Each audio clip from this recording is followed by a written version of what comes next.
Hariom. CBSE द्वारा आयोजित in house training, आगे इस ट्रेनिंग में आप सभी विद्वान जनों का हार्दिक अभिनंदन।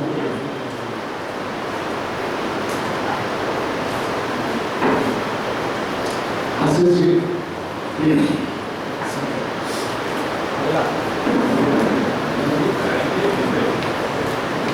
मां साहब को सादर प्रणाम। सीबीएसई नई दिल्ली के तत्वाधान में आयोजित हिंदी विषय प्रशिक्षण कार्यक्रम में सभी निष्ठावान हिंदी सैनिकों का हार्दिक अभिनंदन है, स्वागत है। आज के प्रशिक्षण का विषय हिंदी भाषा में लेखन एवं साहित्य सृजन। एक छोटा सा प्रयास, थोड़ी बहुत गलती हो तो क्षमा करेंगे। मातृभाषा के बारे में बोलना, कहाँ पर हम क्या कर रहे हैं, सीबीएसई क्या चाहती है, पूरा देश क्या चाहता है और हम क्या चाहते हैं, तो ध्यानपूर्वक सभी लोग सुनेंगे। हिंदी हमारी मातृभाषा है, हमारा मन है, यही हमारी चेतना है, वाणी का शुभ वरदान है। हिंदी हमारी आत्मा है, माता की लोरी है। हिंदी हमारी आत्मा है, माता की लोरी है, यही हमारा सम्मान है, वास्तव में हमारी पहचान है, वास्तव में हमारी पहचान है। ये बातें हम लोग अच्छी तरह से जानते हैं, बहुत अच्छी से समझते हैं, लेकिन अपनाते नहीं। मैं कारण बताऊंगा,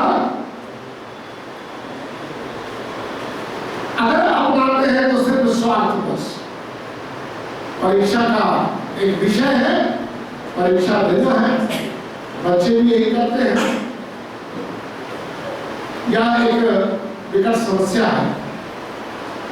और ये समस्या कोई एक दिन का नहीं है।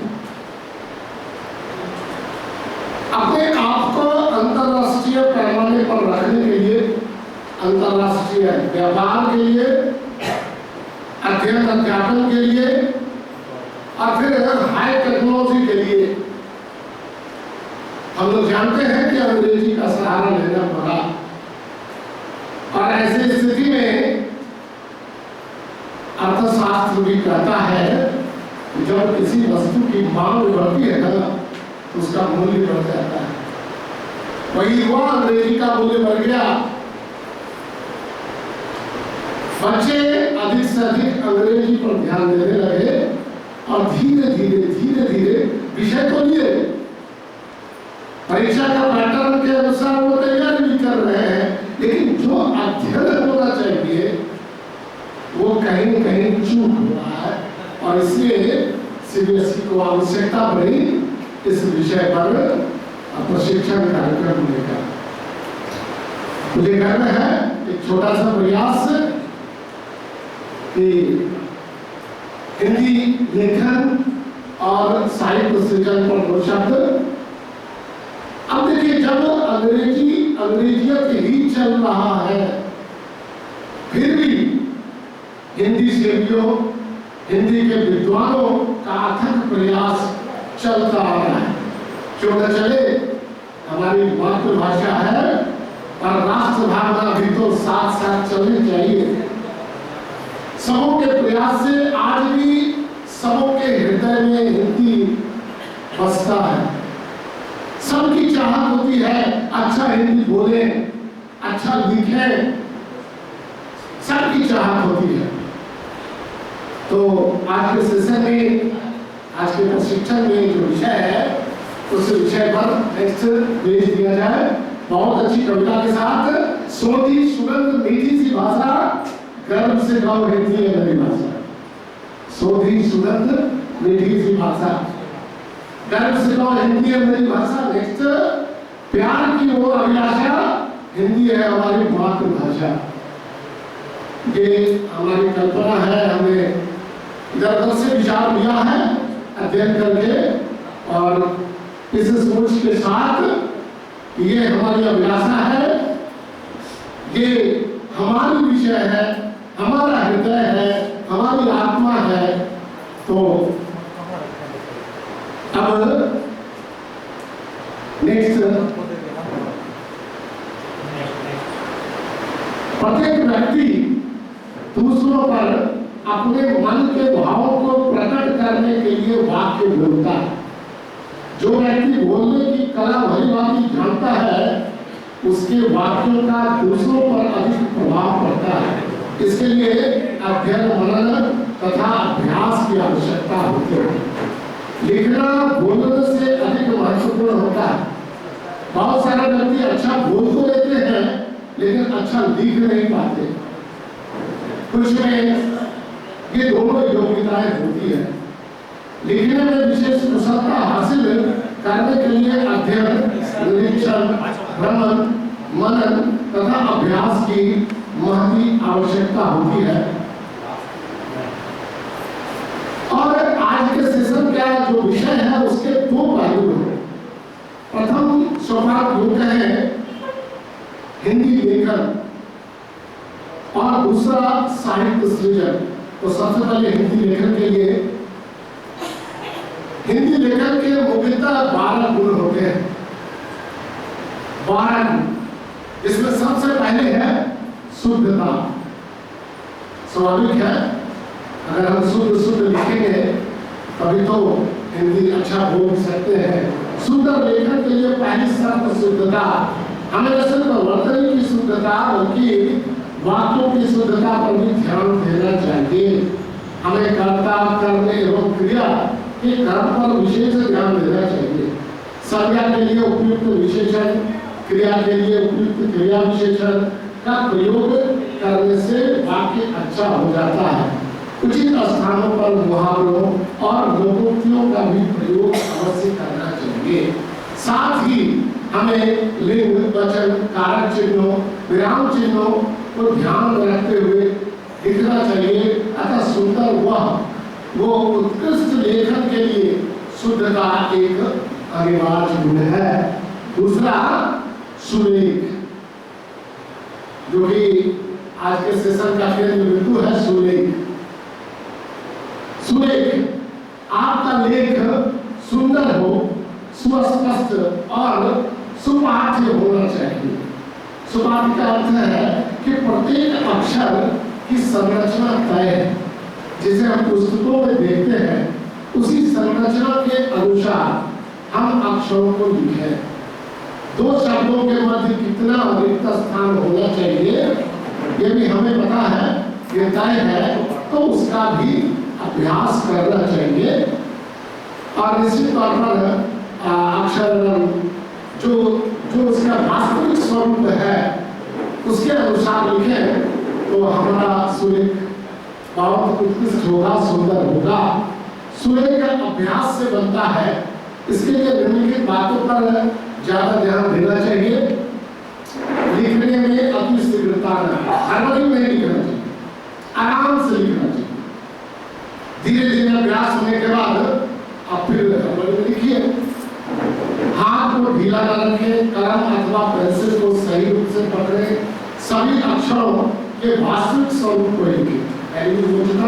अपनी सुविधा अनुसार अक्षरों में एक रूपता होता है। जब कभी पहला लेकर पढ़ा लिख लिया अक्षर, फिर बाद में धीरे धीरे छोटा होता चला गया, तो उसका भी हम लोग प्रयास करें।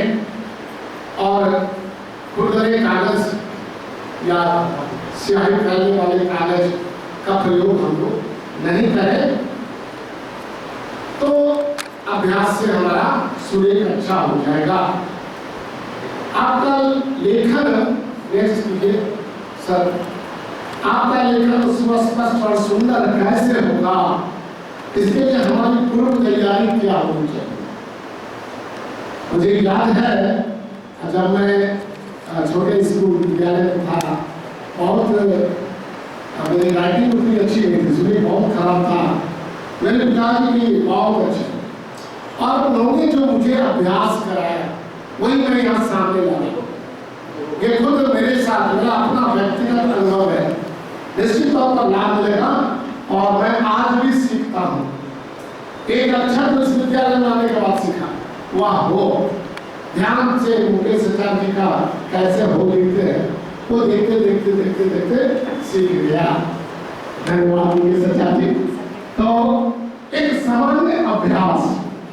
नेक्स्ट, सबसे पहले हम लोग रेखाएं लिखने का अभ्यास करें। अब कहिए इसमें कौन सी बड़ी बात है, सीधी लाइन तो लिख ही लेते हैं, सीधी रेखा नहीं, एकदम खड़ी वर्टिकल 90 डिग्री। हम लोग जानते हैं कि बहुत सारे अक्षरों में रेखाओं का उपयोग है, खड़ी रेखा, बड़ी रेखा, तिरछी रेखा, इसका अभ्यास होना चाहिए। अब सीधे हम क ख ग घ लिखना शुरू कर देंगे तो नहीं बात बनेगी। तो दो तरह के स्ट्रक्चर का हम लोग अभ्यास अवश्य करें। तो खड़ी रेखा, तिरछी रेखा, बड़ी रेखा, इसका अभ्यास मैंने भी बचपन में किया। इसके बाद नेक्स्ट, छोटे छोटे सर्कल, जो कहें छोटे छोटे वृत्त को हम लोग बनाएं और वृत्त का अभ्यास करें। शुरू में नहीं बनेगा, थोड़ा आलू बन जाएगा, थोड़ा टेढ़ा होगा, फिर भी प्रयास करेंगे सर्कल बनाने का प्रयास। और सर्कल बनाने में एक बात का ध्यान रखिए कि यहाँ पर आप देखिए एंटी क्लॉकवाइज बन रहा है। आमतौर पर गणित विषय में जब हम सर्कल बनाते हैं तो क्लॉकवाइज बनाते हैं। क्लॉकवाइज तो सर्कल बनता ही बनता है, आप एंटी क्लॉकवाइज बनाइए। ये क्लॉकवाइज भी बनाइए और एंटी क्लॉकवाइज भी बनाइए। नेक्स्ट, क्लॉकवाइज और एंटी क्लॉकवाइज सर्कल बनाने का अभ्यास जरूर करें। और उसके बाद किस अक्षर का कहां से आरंभ होना चाहिए, इस पर भी ध्यान देने की आवश्यकता है। अभी एक वीडियो मैंने प्राप्त किया है, आप देख रहे हैं, इसमें कुछ थोड़ा एमबी डाटा के कारण कुछ कम लिए हैं। तो कहां से प्रयास, अब च है तो कैसे प्रयास किया जा रहा है, तो चौक का प्रयोग या कलम जैसे रखते हैं तो उसमें हम कहां से आरंभ करें, इनिशियल पॉइंट हमारा प्रारंभिक बिंदु क्या होगा, तो इसके अनुसार हम लोग प्रयास करेंगे तो हमारा लेखन, हमारा सुलेख उत्कृष्ट होगा, सुंदर होगा। इसके बाद आप देखिए और भी कुछ कुछ मौके हैं, जैसे हम लोग शब्द देख रहे हैं कि किस प्रकार लिखा जा रहा है। आगे हम लोग देखेंगे हॉ कैसे, जैसे सौ जो 10 लिख रहे हैं हम लोग, तो ये देखेंगे। और तो जो भी हमारा अक्षर, जितने भी अक्षर हैं उसका जो भी वास्तविक स्वरूप है उसी स्वरूप में हम लोग अभ्यास करें। ऐसा नहीं कि अभी कुछ नहीं होगा, अभी भी प्रयास कीजिएगा, आपका स्वरूप बढ़िया होगा अभी भी। तो अक्षर कैसे लिखे, का लिखे, कितना सुंदर से डिजाइन किया गया है और लिखने का ये तरीका बहुत ही अच्छा है। तो इस पर हम लोग अभ्यास करेंगे तो हमारा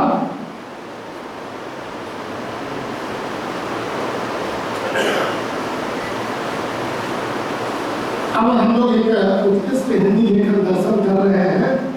देखिए जो भी लेखक लिख रहे हैं कितना सुंदर ढंग से लिख रहे हैं, एक रूपता है, योग एक जीवन दर्शन है और इस विषय पर वो लिख रहे हैं एक जैसा। देखिए कलम किस तरह से चल रहा है, आप इसको देखिएगा, बार बार मैं इसमें ग्रुप में डाल दूंगा।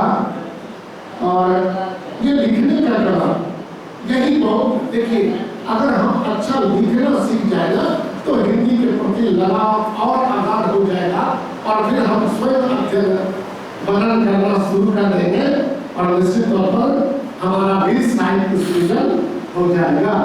बहुत अच्छे ढंग से एक रूपता और अपने यहाँ उत्कृष्ट लेखन के आचार्य जी भी हैं, उनका भी हम लोग भरपूर मदद दे सकते हैं। क्या सकते मदद करने के लिए तैयार है, चलिए बहुत अच्छी बात है। अब देखिए कुछ लेटर कुछ जो अक्षर है जैसे क में हार्मनी में हम लोग क्या करते हैं, ये थोड़ा गैप छोड़ देते हैं, ऐसा नहीं करना चाहिए। वो देखिए वो आपका वास्तविक स्वरूप है क और फ, इसमें भी हार्मनी में हम लोग क्या करते हैं, एक जैसा लिख देते हैं, थोड़ा सा अंतर करते हैं, तो उसका भी वो ध्यान में रखना चाहिए कि इसका वास्तविक रूप क्या है। ये तो कभी नहीं है, ये लिख तो लेते हैं, काम चल जाता है, लेकिन बस वो सुलेख का दर्शन नहीं होगा, सुलेख का दर्शन होगा तो ये क होगा।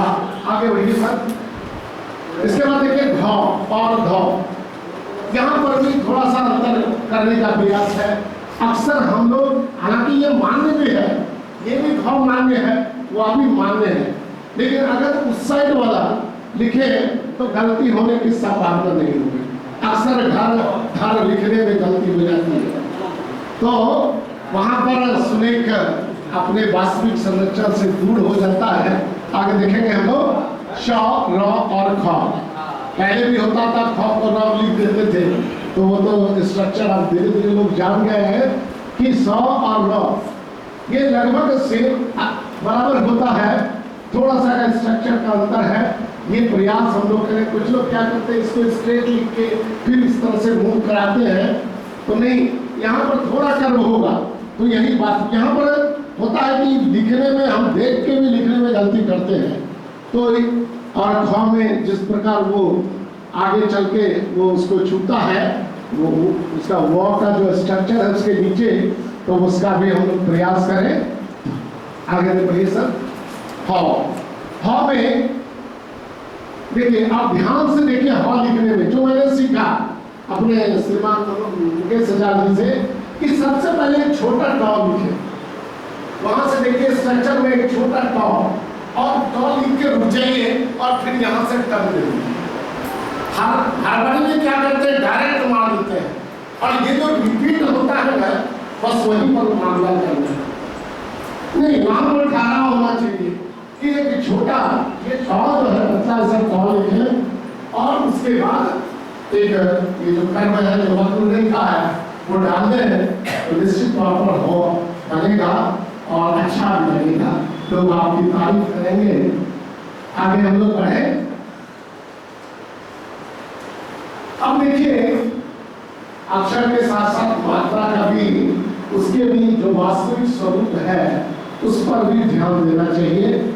हम लोग ध्यान से देखें, हमारा सबसे बड़ा कहीं के सुलेख के लिए पुस्तक ही है।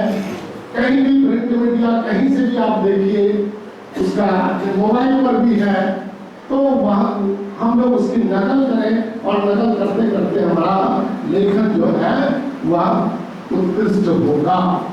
हम अच्छा लिखना शुरू कर देंगे।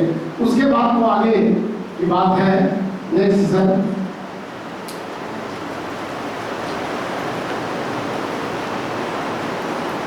एक मैंने हॉब के लिए वीडियो है, इसमें चला नहीं, मैं दिखाना चाहूंगा हॉब के लिए।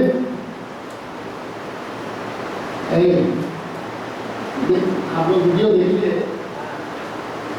ये वीडियो में कैसे छोटा टॉ है, देखिए आपके सामने छोटा टॉ है, और इस छोटा टॉ के बाद एक जो वक्र रेखा मैंने अभी बताया वो इस प्रकार हम लोग लिखेंगे, और वह वक्र रेखा इस पर चला जाएगा, उसी पर लिखेंगे तो निश्चित तौर पर हो, अक्सर हो ही हमारे लेखन को थोड़ा सा बंदा कर देता है। बाकी अक्षर को बढ़िया से लिख लेते हैं, फॉर्म में थोड़ी बहुत कठिनाई होती है लिखने में। लेखन कला के गुण में सुलेख बहुत महत्वपूर्ण स्थान, इस पर चर्चा हो रही है। अब जो चूंकि यहाँ पर लेखन कला है, सुलेख उसका एक विषय है, तो लेखन कला हम कैसे अच्छा लिखें, किसी भी वाक्य, किसी भी विषय पर अगर हमको लिखना पड़ रहा हो तो हम कैसे लिखें, उसके लिए क्या क्या करना है, क्या क्या चीज। तीसरा है मौलिकता। मौलिकता का अर्थ है अपनी चीज, यानी हम जो लिखें वो मेरा अपना हो, कहीं से नकल किया हुआ ना, अपनी रचना है। बहुत सारे चीज तो मैंने इधर उधर से पूछ पाछ के लिखा है, लेकिन जो प्रारंभ में कविता वो मेरा अपना, तो वह होना चाहिए सरलता।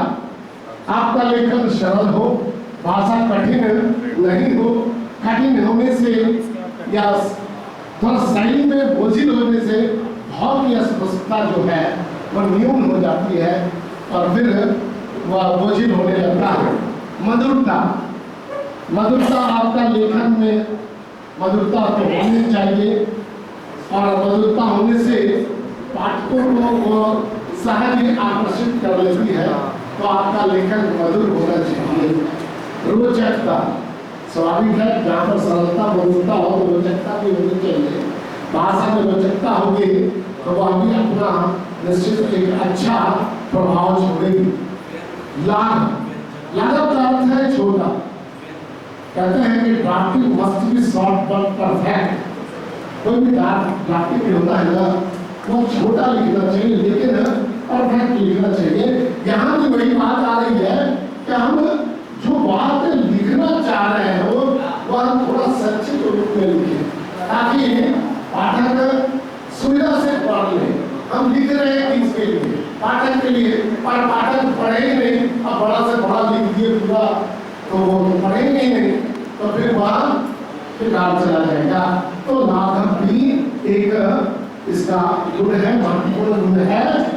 कल्पना, भाई कल्पना पर देखिए सारा कहते हैं कि जब कल्पना सपना का एक रूप होता है, जब तक हम स्वप्न नहीं देखेंगे तब तक हम कुछ कर नहीं सकते हैं। इस सेशन के लिए मैंने भी स्वप्न देखा था और मैंने आग्रह किया था कि हिंदी पर एक सेशन हो, तब देखेंगे मूवी। चलो भाई मैं ही ले लेता हूँ, तो स्वप्न तो मैंने भी देखा।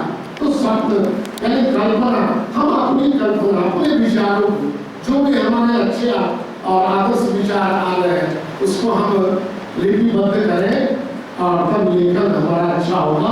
चमत्कार, और भाई ये चमत्कार क्या हो गया?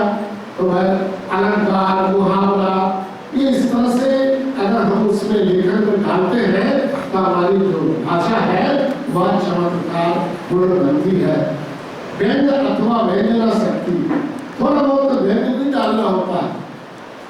कहते हैं कि जब आलोचक अच्छा हो तो निश्चित तौर पर वह आगे बढ़ रहा है। तो आलोचना भी यानी व्यंग भी हम कुछ डालें तो हमारा लेखन उत्कृष्ट होता है। भाव की प्रबलता, बिना भाव के कुछ होता ही नहीं, तो भाव तो डालना ही पड़ेगा। चाहे कोई भी विषय हो, गणित में भी भाव डालना पड़ता है। तो भाव की प्रबलता और विराम चिन्हों का उचित प्रयोग। जितने भी प्रकार के चिन्ह है वो विराम चिन्ह है, वो सारे विराम चिन्ह, चाहे वो प्रश्नवाचक चिन्ह हो, जो भी चिन्ह है, तो उसका उचित वाक्य के अनुसार उसका प्रयोग। और यही सारे गुण को साथ में रखने पर ही हमारा लेखन अच्छा होगा, उत्कृष्ट होगा। ये तो लेखन कला के गुण हुआ। तो निष्कर्ष के तौर पर हम ये कह सकते हैं कि हमारे रचनाएं अशुद्धियां, कठिन शब्दों के प्रयोग, नीरस शैलियों, निर्बल भावों, अस्पष्ट विचारों, विरोधाभासी तत्वों आदि के कारण दोषपूर्ण और नीरस हो जाता है। अतः इससे बचना चाहिए। साथ ही एक बात का अवश्य ध्यान रखना चाहिए, सूर्य, चंद्र, पृथ्वी, पर्वत, पेड़, नदी, झील, झरने, सागर, घाटी आदि संबंधित बातें जो सर्वविदित है, यूनिवर्सल ट्रुथ, उनके बारे में, उनके विरुद्ध कभी नहीं लिखना चाहिए।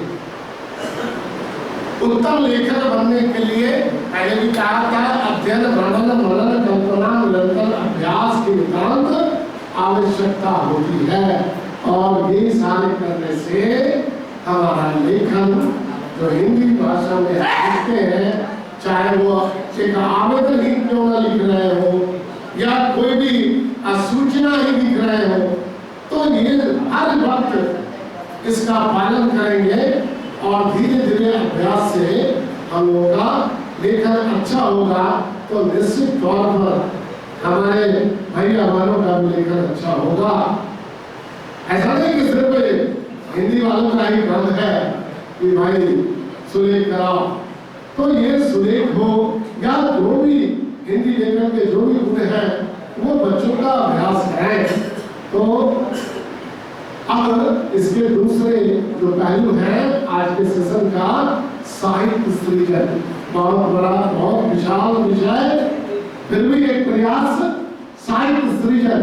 अपने मन की बात कहने के लिए कागज और कलम से खेला जाने वाला लालित्यपूर्ण खेल, जिसमें नवीनता और मौलिकता हो, वही लेखन है। और विचारों का समावेश जहाँ हो, वही साहित्य सृजन है। विचारों का समावेश, लेखन तो चलो वही लिख लीजिए, वही विषय पर लिख लीजिए, लेकिन साहित्य सृजन में है उसको हम कैसे समावेश करें, कैसे इकट्ठा करें, तभी तो जाके साहित्य सृजन, जिसके लिए सीबीएसई प्रयास। एक छोटा सा संकल्प, डॉक्टर वीरेंद्र प्रसून अपने जाने वाले वर्तमान कवि हैं, उन्होंने एक शिक्षक पर लिखा है, वही मैंने लिया है, पद प्रणव में है शिक्षक, इसको सत सत नमन करेंगे, सरल युक्तियां नवाचार शिक्षण में नित्य बनेंगे। अभी अपनी नया नवाचार के बारे में बोल रही थी। कक्षा होगी मुस्काती मस्ती की अध्ययनशाला, कक्षा होगी मुस्काती मस्ती की अध्ययनशाला, पाठ भले कोई होगा अधिगम सहज निराला। शिक्षण कौशल निखरेगा, मन भाषा पूरित होगा, हम संकल्पित होंगे मन से भाषा का हित होगा। इस हित संग जो नींद बढ़ेगी, दृढ़ और दृढ़तम होगी, भाषा मधु संगीत लगेगी, भाषा सरगम होगी। क्या बात है, भाषा सरगम होगी। प्रण लेकर जाया करते मन से, भाषा साधक है हम, सिर्फ हिंदी वाले नहीं, सब लोग प्रण लेकर जाया करते मन से, भाषा साधक है हम, हिंदी देवतुल्य है हमको, अब आराधक है हम। डॉक्टर विनोद प्रसून, बहुत बहुत धन्यवाद डॉक्टर विनोद प्रसून, इतने अच्छे कविता जनमानस को देने के लिए। इसके बाद साहित्य क्या है? साहित्य हम लोग जान रहे हैं, सा ये लिया गया है सामाजिक साधनों से सजीव, साधकों से सुरभित साधुता, संवेदनाओं का स्पर्श, सत्य का समर्थन, सौहार्द की सृष्टि, समर्पण की सीख, सरसता से संबंध, समदर्शिता से सज्जित, स्नेहिता, सौंदर्य, सकारात्मकता का सहचर, मतलब इतने सारों का समावेश। सा उसके बाद हित चिंतक, हम की भावना से, यहाँ पर विषय भी आया था कि अपना विषय अपना, तो ही त्याग, तपस्विता, तालमेल, जब तक त्याग नहीं होगा तब तक किसी भी चीज की सृजनता नहीं हो सकती है। और फिर या गीत और वो युवानुकूल सोच से मंडित। तो ये जो भी लेखक लिखे हैं, तो साहित्य की एक डेफिनेशन, एक परिभाषा इस प्रकार दिया गया है, जो कि हमने आप सबों के समक्ष रखा। इसके बाद साहित्य भाषा के माध्यम से अपने अंतरंग की अनुभूति अभिव्यक्ति कराने वाली ललित कला, काव्य अथवा साहित्य कहलाती है। शब्द और अर्थ के सहभाव ही साहित्य है। कुछ विद्वानों के अनुसार हितकारक रचना का नाम साहित्य है। अब शैक्षणिक योजना वो आधिकारिक अधिगम संप्राप्ति हेतु रचनात्मकता के विकास से जुड़े कुछ अनिवार्य बिंदु हम लोग पढ़ाते हैं। तो कक्ष में पढ़ाने के दौरान अब जो विषय आएगा कि हम अपने बच्चों को हिंदी के प्रति कैसे उसकी भावना का विकास करें, उसके रोचकता का विकास करें, आनंदपूर्ण वातावरण किसी भी विषय में। हिंदी के लिए तो बहुत ही अनिवार्य है। ये अक्सर होता क्या है, क्षमा चाहेंगे, अभी इनकी परीक्षा हुई, मैंने दिया, हिंदी लो संस्कृत लो। यहाँ पर किसी की आलोचना मैं नहीं कर रहा हूँ, लेकिन बच्चे हिंदी तो लेते हैं, अच्छा लगता है, बहुत सारा बच्चे हिंदी लिया, 3 सेक्शन हिंदी का बनता है, लेकिन बच्चा हिंदी पढ़ता नहीं, वो ले तो लेता है, सोचता है कि मेरी मातृभाषा है, जैसे जैसे पढ़ के पास कर जाएंगे, लेकिन उसकी हिंदी अच्छी नहीं हो पाती है। हाँ, कुछ बच्चे का भी अच्छे बच्चे हैं, मेहनत करते हैं, होता है, ऐसे तो सभी विषयों में है। तो स्वाभाविक है, वातावरण आनंदपूर्ण होना चाहिए, उद्देश्यों की स्पष्टता। अगर हम बच्चों के सामने कोई विषय रख रहे हैं, उसका उद्देश्य भी होना चाहिए। कल्पनाशीलता, अभिव्यक्ति क्षमता बढ़ाने वाली गतिविधियों में सक्रिय भागीदारी, पठन की प्रेरणा, सब ज्ञान की प्रेरणा। तो ये सारे बच्चों के लिए। फिर रचना, जब बच्चों में हम कोई भी रचना का कौशल डालना चाहेंगे तो उसके लिए रचनात्मकता, मौलिक और कुछ नया रचने का गुण ऐसा साहित्य कहता है। अब देखिए इसमें आप कुछ नया, कुछ मौलिक और कुछ हटकर सोच सकते हैं। तो रचनात्मकता, मौलिक, नेक्स्ट। अब देखिए इसमें स्पष्ट है कि रचनात्मकता व्यक्ति को अपने विचारों, धारणाओं और गतिविधियों में नवीनता लाने की क्षमता है। कोई भी रचनात्मक व्यक्ति कुछ ऐसा बना या खोज सकता है जो सिद्धांतों, पूर्वानुमान, संवेदनाओं और किसी भी नई वस्तु के संदर्भ में नया, प्राकृतिक, शुद्ध और मौलिक हो, या सार्वभौमिक है और सभी के पास कुछ हद तक रचनात्मकता है। बस उसको उभारने की आवश्यकता है। हर कोई कलाकार है, हर कोई कलाकार है, बस अपने गुरु को उभारने की आवश्यकता है। अभी बच्चों में ये विषय रखेंगे, चित्र हमारा, शब्द हमारे। देखिए यहाँ पर पहले में वृक्ष है एक, तो बच्चे के दिमाग में लगेगा, उसके दिमाग में पहले जाएगा माँ, वहां देखेगा ये 6 हाथ है, यानी माँ कितना जल्दी जल्दी हमारे लिए टिफिन तैयार करती है, मेरे बैग तैयार करती है, तो उसके दिमाग में जाएगा। अगर उसके सामने चित्र रखे और कहे कि भाई इस चित्र के माध्यम से आप लिखिए, बच्चा निश्चित लिखेगा और सब पर लिखेगा। यहाँ पर भी जो विषय है, और देखिए ये जिसने भी कल्पना किया, सैल्यूट है उनको, इतना अच्छा ये डाला है, और तो बच्चा तो भावुक होता है और वो लिखेगा।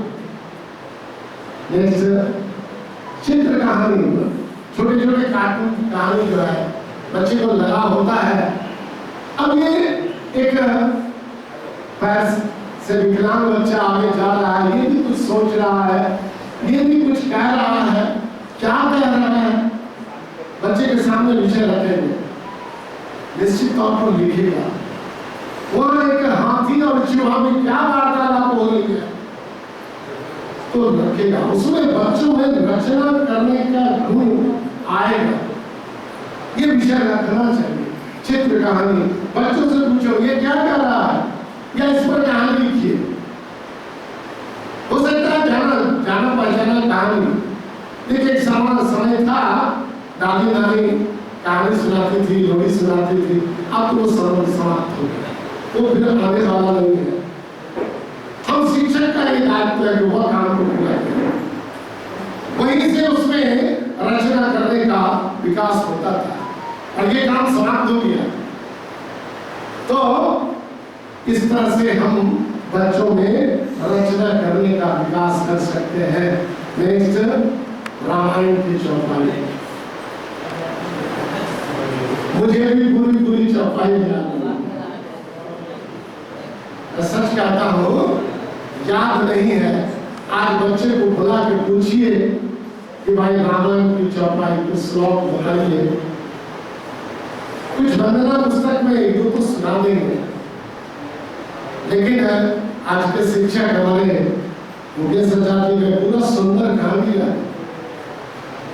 तो चौपाई के माध्यम से उनको जो अपने रामायण की भी जानकारी देना और कविता भी साथ साथ सिखाना। देखिए उस समय क्या छंद अलंकार क्या क्या काम हो रहा है, कितने मात्रा कविता में कितने मात्रा करते हैं। बिनु सत्संग विवेक न होई, राम कृपा बिनु सुलभ न सोई, सत सुत रहे सत संगति पाई, पारस परस दुहात सुनाई। अब भी बताएंगे बच्चों को कि सत्संग के बिना विवेक नहीं होता और राम जी के कृपा के बिना सत्संग नहीं मिलता। सत्संगति आनंद और कल्याण की जड़ है। दुष्ट भी सत्संगति पाकर सुधर जाते हैं, जैसे पारस के स्पर्श से लोहा सुंदर सोना बन जाता है। कहने का अर्थ हुआ कि बच्चा में हुआ ज्ञानता है। अगर रामायण की चौपाई के माध्यम से अगर हम बांट लें तो निश्चित तौर पर बच्चों में विकास होगा, भक्ति भावना तो बढ़ेगी, संस्कार भी बढ़ेगा, साथ साथ हिंदी के प्रति उनका लगाव और जो अगाध प्यार जो अंदर है, सबों के अंदर है, तो वह बढ़ेगा। भाव प्रधान कविता, बहुत सारे भाव, इसे तो सारे कविता भाव प्रधान होते हैं, सारे के सारे भाव प्रधान होते हैं। अटल बिहारी वाजपेयी क्या है, कर कर पर शोभित बिखरा है, पल पल पर माथे की रोली। ठीक है, उस समय अटल बिहारी लिखे थे जिस समय कारगिल युद्ध चल रहा था। अपने वो प्रधानमंत्री थे, कर कर पर शोभित बिखरा है, पल पल पर माथे की रोली, इधर बनी सुख की दिवाली और उधर जन जन की होली। तो इसके बारे में भाव बताना। कारगिल युद्ध चल रहा था, सोने, सोने का मतलब सिंदूर भी होता है, रक्त भी होता है, लाल रंग भी होता है। तो कितने भाव लेके वो उन्होंने ये लिखा है कविता। सीबीएसई के ट्रेनिंग में हमें लगता है कि 10 मिनट तक सिर्फ इस कविता पर वाचन हुआ। साहित्य सृजन पर मैंने 2 ट्रेनिंग किया है और सब वहीं से लिया है। इसके बाद बच्चों में क्रिकेट का प्यार होता है और ये भी हम रचना लिखकर उनको दे सकते हैं। गेंद गई बाहर दोबारा, अम्बू ने फिर छक्का मारा, गेंद आ गई पत्ता खाई, अम्बू ने भी खूब दिलाई, कभी गेंद को सिर पर झेला, कभी गेंद की कड़ी ठुकाई, गूंजा रन ताली से सारा, अम्बू ने फिर छक्का मारा। तो ये भी उनको बताना। यहाँ पर भी हो सकता है थोड़ा बहुत व्याकरण की दृष्टि से इधर उधर हो, लेकिन बच्चों में थोड़ा सा कविता के प्रति, थोड़ा कविता रचना करने के प्रति उनका लगाव बढ़ेगा। बच्चों को बताएंगे फिल्मी गीत जो भी आपने किया, आज का हाल का गीत में, हाल के गीत में कोई कविता है ही नहीं, सिर्फ ढांची कुछ नहीं है। पहले का देखिए, पानी ने पानी तेरा रंग कैसा, आप देखिए इसमें मात्रा, जिस तरह से आगे भी आप कोई भी रचना, कोई भी कविता आप देखिए, हवा हूँ हवा में बसंती हवा, वो लिखिए चाहे ये लिखिए, सब में आपको मिलेगा। जितने भी कविता रचने का जो भी उसके प्रारूप है, जो स्ट्रक्चर है, वो मिलेगा। जिसमें मिला दो लगे उस जैसा, चाहे ये गाना हो चाहे वो चना छोड़ कर बाबू में लाए मजेदार चना छोड़, अब के बाद आला मसाला दुलवाला, फिर आगे देखें जितना समय हम लोग कैसे, कुछ लोग आप लोग जानते होंगे कि इतनी मात्राएं लगनी चाहिए ऊपर के और आगे जो भी है। तो फिर भी गाना जो हमारे पुराने बनते थे, उस समय जो गीतकार लिखते थे, वह भी एक कंप्लीट कविता ही होता था। आज भी लिखा जाता है, कुछ गाने हैं। तो बच्चों में हिंदी रचना के प्रति आगाह बढ़ेगा। इसके बाद देखिए ऐसे ही फालतू है, डिजिटल ने दिया मोबाइल का उपहार। हमारे आजकल तो अच्छा लगा हुआ है ना, डिजिटल ने दिया मोबाइल का उपहार, सबको ही है मोबाइल की दरकार, बच्चे वृद्ध युवा सब मोबाइल में हुए, भूले रिश्ते, पुराने रिश्ते भूल गए, नए रिश्ते कर रहे हैं, नए रिश्ते कर रहे हैं। अब जिसको हमने जानते हैं फेसबुक पे, अभी पटना सम्मेलन हुआ ना, बहुत सारे मेरे फेसबुक पे, लेकिन पाचन के सर हम आपका फेसबुक, वो आप फेसबुक है। तो यही हुआ, पुराने रिश्ते जो नए रिश्ते कर रहे हैं। कोरोना काल में यह बड़ा वरदान सबको मिला, सबको शिक्षा का उपहार के रूप में मिला। मौन रहकर हमारे सब कार्यकर्ता तन्हाई में हमारा बस साथी बनता। यहाँ पर बैंक भी है और मजदूरी भी है समय का, तो बच्चे को ये इस तरह से लिखेंगे, बताएंगे, बच्चे भी लिखेंगे और यहाँ पर भी बच्चों को बताएंगे देखो कितना भाव है। हम अपनी जो मजबूरी है, जो समय की मजबूरी हुई, उसे भी प्रदर्शित कर रहा हूँ और इससे जो हानि हो रही है वो भी प्रदर्शित हो रहा है। तो नारा, देखिए अक्सर नारा जो होता है वहाँ भी एक साहित्य सृजन का एक अमूल्य भाग होता है। छोटे से बस 2 पंक्ति में हम ये काम खत्म कर देते हैं। बहुत सारा बच्चा भी नारा लिखता है, शिक्षा विभाग का, अन्य और राजनीतिक जो पार्टियां हैं वह भी नारा लिखते हैं। शिक्षा और अपनों का प्यार, यही है बच्चों का अधिकार। प्रारंभ में सब शिक्षा अभियान में चल रहा था, ये बनाया हुआ है धन की बातों में ना आए किसी को अपना ओटीपी ना बताए, अच्छी आदत हम सब अपनाए। तो नारा से भी बच्चा का जो सृजनशीलता है, जो हिंदी साहित्य के प्रति उसकी सोच है, वह उसका विकास होगा। तो बच्चों में साथ ही बच्चों के लिए प्रमुख लेखन, कविता, लघु कथा, एकांकी लेखन, नुक्कड़ नाटक, संस्मरण लेखन, ये सब लेख आदि का अभ्यास उनसे कराना चाहिए। हमारा चित्र आपके शब्द जैसे कि प्रारंभ में हुआ, इससे पहले अपूर्ण कविता को अपूर्ण करके लिख देना, एकदम नई रचना, अपनी रचना आधा लिख के छोड़ दिया। आता है सीबीएसई के एग्जाम में भी आता है, लेकिन वो सिलेबस से रहता है, आधा लिख के छोड़ दिया। बच्चा कुछ छोड़ेगा, बच्चा कुछ छोड़ेगा, तुम में रचना करने का एक बनाएगा चित्र। हमारा चित्र आपके शब्द अपूर्ण कविता, कहानी पूर्ण करो, उद्देश्य लेखन, रचे गीत, बनाए धुन भी बना सकता है बच्चा। और आचार्य जी गाते हैं ना कविता, अपनी रचना लिखते हैं और स्वर के साथ गाते हैं। हस्तलिखित या ई पत्रिका और जो बाल कथा है, जो भी बाल पत्रिका है, वो तो अपने पुस्तकालय में आता है, ये बच्चे उसका देखते भी, अध्ययन भी करते हैं। कभी कभी हम कक्षा में भी लेके जाए और उस पुस्तक में जो बाल कथा का जो पुस्तक है उसमें भी जो कविता है या कहानी है, उसमें भी बच्चे का थोड़ा व्याकरण ठीक होगा, थोड़ा सा रचना करने का उनमें गुण आएगा, तो उसका भी हम लोग प्रयोग कर सकते हैं। और ये रहा साहित्य से एक छोटा सा हमने प्रयास किया, कैसे हम बच्चों में ये विकास डाले, हमारा लेखन कला का कौशल कैसे विकसित होगा और हम लोग ये काम करें। निश्चित तौर पर कम से कम अपना सुलेख ये अवश्य करें। कहते हैं कि जिसकी कहावत है, लेखन जो होता है, हमारा जो लेखन है वह हमारे बारे में बताता है, वह आईना होता है, मेरे व्यक्तित्व का आईना होता है। तो लेखन भी हम ये काम करें और सबको बहुत बहुत धन्यवाद। धैर्यपूर्वक इस सत्र को आपने सुना और अपने प्रधानाचार्य महोदय, अपने कोऑर्डिनेटर साहब आशीष जी, सबको बहुत बहुत धन्यवाद। एक अवसर दिया, ये 15 इन हाउस का अंतिम सत्र, मुझे लगता है कुछ प्राप्त तो जरूर हुआ होगा।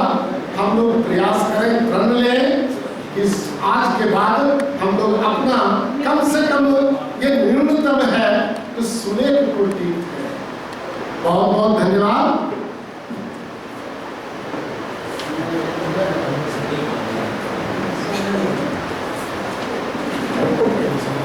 मैं प्रधानाचार्य जी को आमंत्रित करूँगा कि आज के सत्र के संबंध में मुख्य बातें हैं और एक बार ध्यान कर सकते हैं।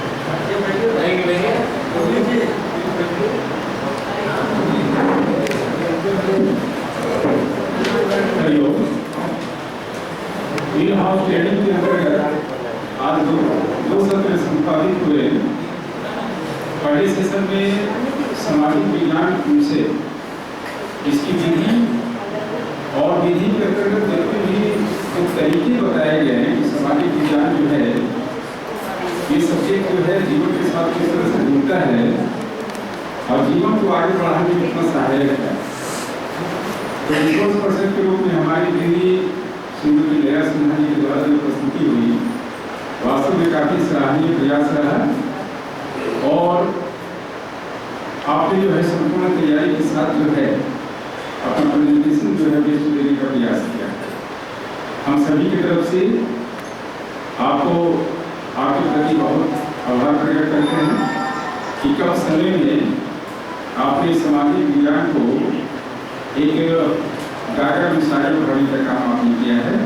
आपके प्रति बहुत बहुत आभार। दूसरे सेशन में हालांकि हमारे रिसोर्स पर्सन जो है वो साइंस फैकल्टी से आते हैं, मैथमेटिक्स से आते हैं, लेकिन मैथ्स के होते हुए भी हिंदी विषय में आपकी जो अभिरुचि यहाँ पर हम लोगों के सामने देखी। कहा भी जाता है कि हिंदी हमारी मातृभाषा है, राष्ट्रभाषा है। तो मातृभाषा और राष्ट्रभाषा के प्रति हमारा इसका समर्पण होना चाहिए और हिंदी की जो बारीकियाँ हैं, हिंदी भाषा के दृष्टिकोण से तो है ही, उसके साथ जो अन्य कलाएं जो जुड़ी हुई है जैसे सुलेख का है, भाषा को ठीक करने के लिए क्या क्या सावधानियाँ होनी चाहिए, कविता का सृजन हम किस प्रकार से कर सकते हैं, साहित्य का सृजन किस प्रकार से कर सकते हैं, इन सारी चीज़ों को समाहित करते हुए जो है आज का सेशन आपके माध्यम से यहाँ संपन्न हुआ। विद्यालय परिवार की ओर से हम सभी की तरफ से आपको भी बहुत बहुत आभार।